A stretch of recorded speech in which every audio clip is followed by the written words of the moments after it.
Okay, so this is my slab of clay that I'm going to start with.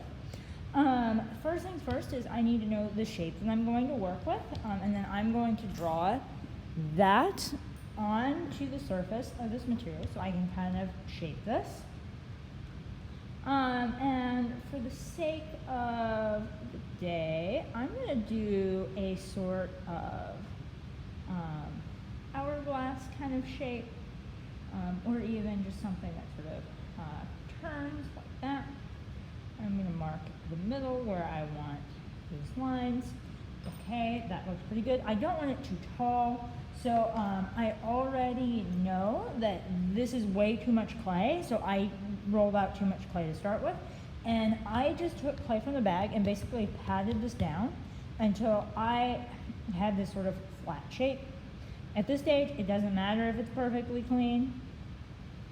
And at this stage, it's not going to matter if I cut this perfectly. I'm just going to kind of set this clay aside.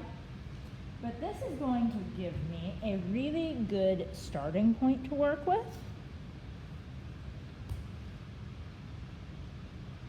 I'm going to cut here first. Get that edge.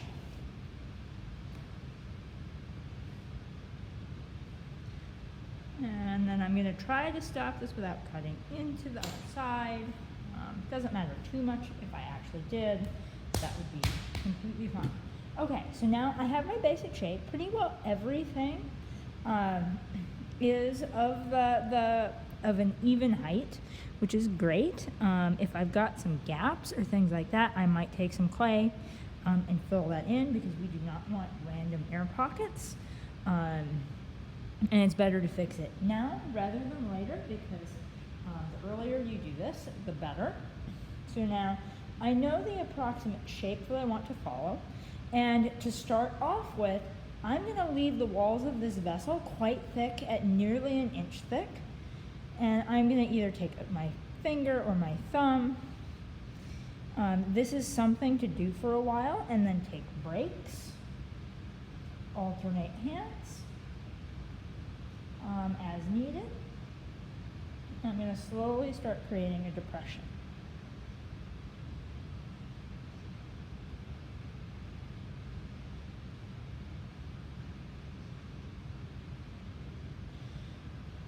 And I'm going to let that rest while I go to the other side. And now for that corner, it may be something where I might have to start pressing in with a tool instead of my hand, especially if I want a sharp corner.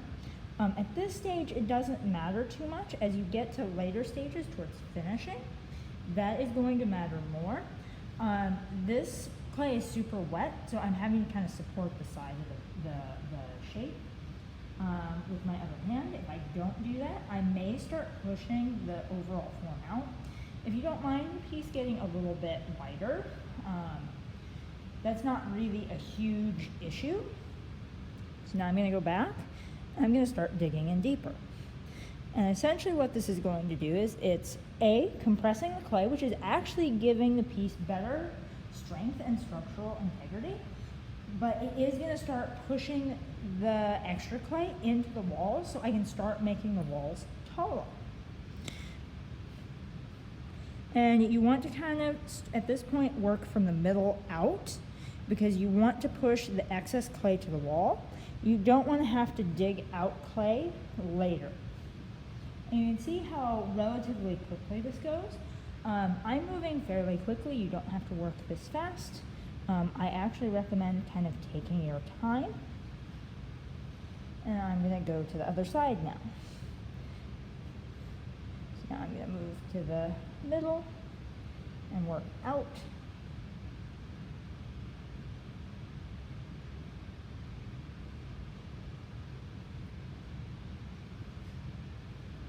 And this is going to take some time to slowly work through. It's not something that you're going to be able to do in one sitting. If the walls of your piece start to get really floppy and flexible and act like they're not going to continue standing, stop what you're doing, let the clay rest for an hour, or if you need to walk away from it for the night, cover it with a plastic bag so that it doesn't completely dry out. But basically the piece is telling you that it's a little too damp and it needs to be a little firmer before you continue working.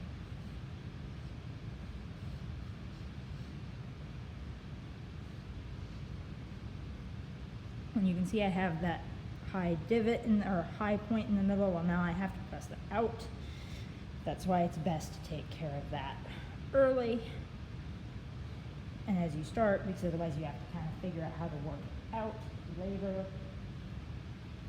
And I'm trying to create an even level as I go, because the more even it is as I go, the less I have to fuss with it later.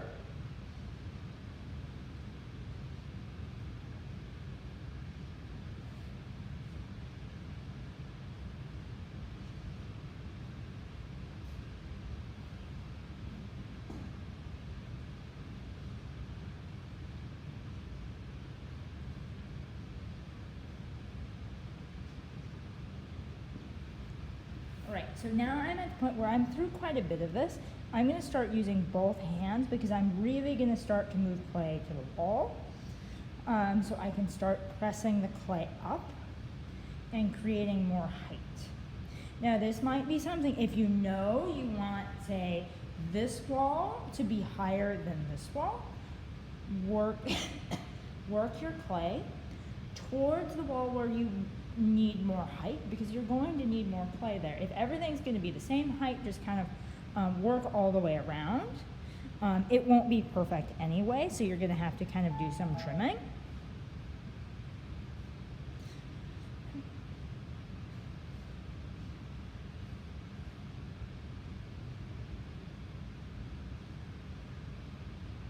But it's just slow, methodical work.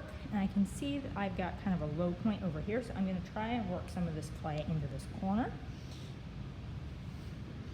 So I have a little more to work with there.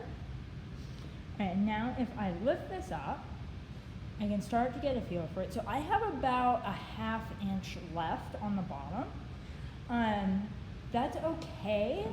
The ideal is about a £1/4 inch. For the bottom of these pieces, I'm going to recommend you be somewhere between a £1/4 inch and 3/8. So you have enough thickness without it being too thick, because the thicker your clay pieces are, well, for one, the slower they dry, and B, there's a risk of it exploding in the kiln if it's not completely dry. You don't want that. Your classmates don't want that, because it usually doesn't destroy just your work, it usually destroys other people's. So be conscious about how thick the bottom and walls of the vessel are. And at this point, that's pretty good for the bottom. And as you can see, I've still got a good ½ inch on the sides. So that's going to be the next stage that I go to for thinning this out. And I'm going to start to press up on the inside of this, just even up this wall, so that I know kind of the direction I need to go with all of this. All right, so I'm going to go to the other side and work on that.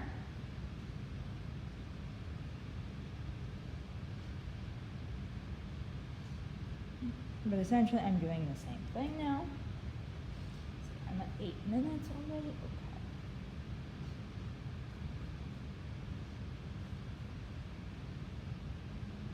And I can see I'm a little short on this outside wall, so I can do clay there. Or I can move it to the sides and make that a lower wall. I think that might be what I do.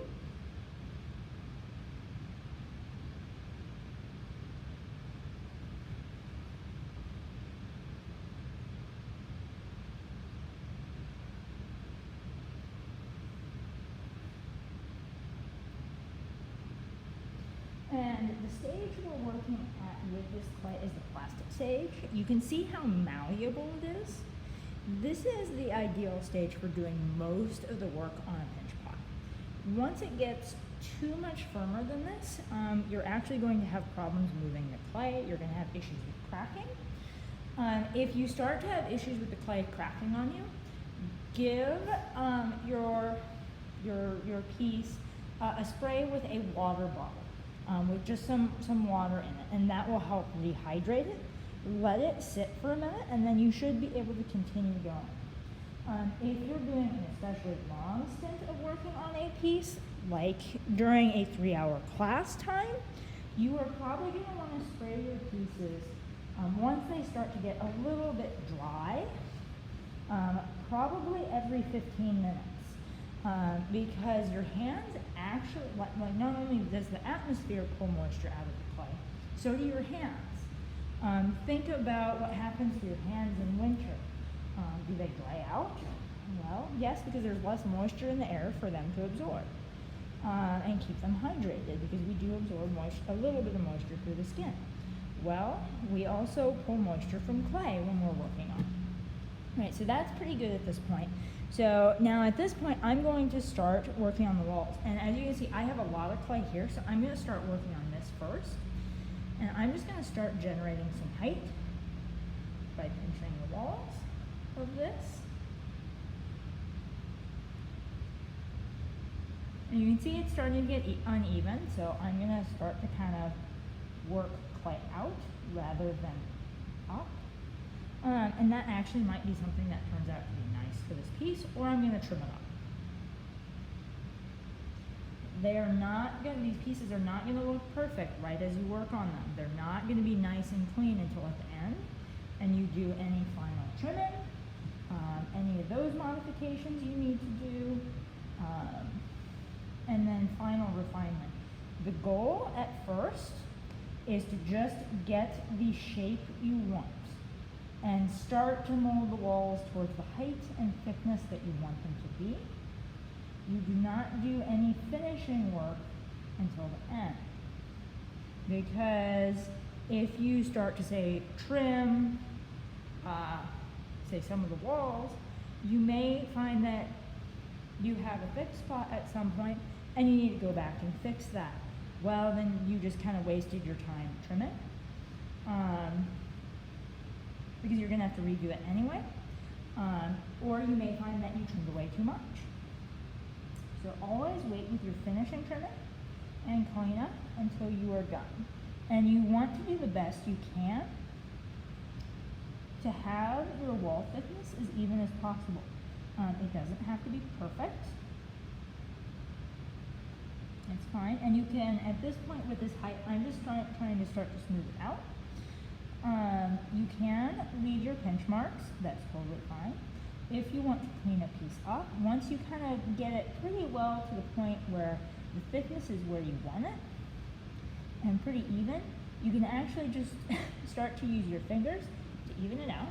Alternatively, you could use the rib from your sort of pottery kit, and you can use that to clean up.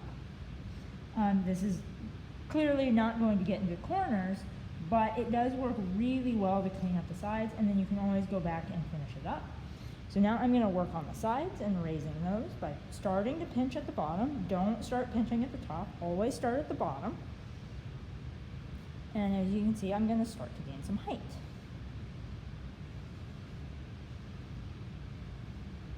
And I don't recommend working on just one wall at a time. And to work in the corner, I'm going to use both hands to work my way up.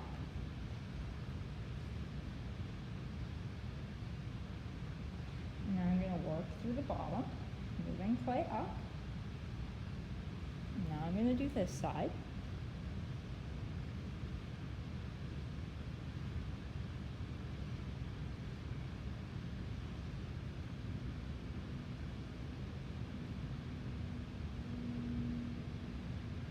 Okay. I can clearly tell that I didn't leave as much clay on, or move as much clay to this side because it's a lot thinner. That's okay. I'm just going to work that into my design. And I'm going to go back and I'm going to start to even out further up. If I find I have a little more clay in the bottom, now is the time to kind of take care of that. And I'm starting to notice it getting a little bit floppy. So what I'm going to do is I'm going to kind of finish up some of these corners. And then I'm going to let this rest.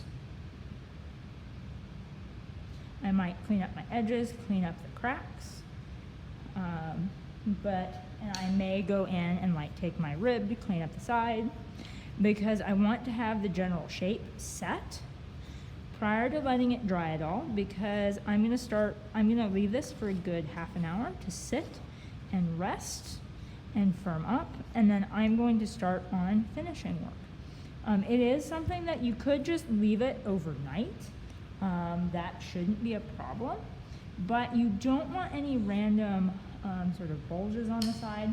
I could take my fettling knife or my paring knife and clean up that bottom edge just so that goes away. And I'm going to do that on all sides because the more of this I do now at the wet stage, the easier it is. Do not plan to do huge amounts of sanding to your pieces once they are dry. It does not work well. I'm going to start to form that corner so that forms in a little better by just pushing the tool in, smoothing it out. And you don't have to smooth your pieces. That's sort of a personal aesthetic choice. If you have a very geometric piece, you may want to. You may not as well. That's kind of a choice you get to make. And then I would do the same thing on the other side. I would also work on the outside. And if I do find that I've got a spot that I kind of ended up with a little bit of a divot where it's too thin, I can just take some really wet clay at this stage and just smooth over that spot, adding it back in, just to sort of build this out just a little bit. Ideally you avoid this, but it does happen, it's fine. So I'm going to clean that up. I'm going to clean up that edge. And this is really starting to move on me, so I'm kind of pushing the limits. And I'm going to just leave this alone for a while. So this is kind of stage one of working with pinch pots. So there will be a following video of sort of the finishing stage and cleaning stage. You could at this point do some of your smoothing if you want to, especially if it's really rough and you want it super smooth. If you want to leave the texture, I wouldn't do too much smoothing at this stage, but do kind of as much as you want. And it's going to get a little easier to smooth in a refined way at the next stage.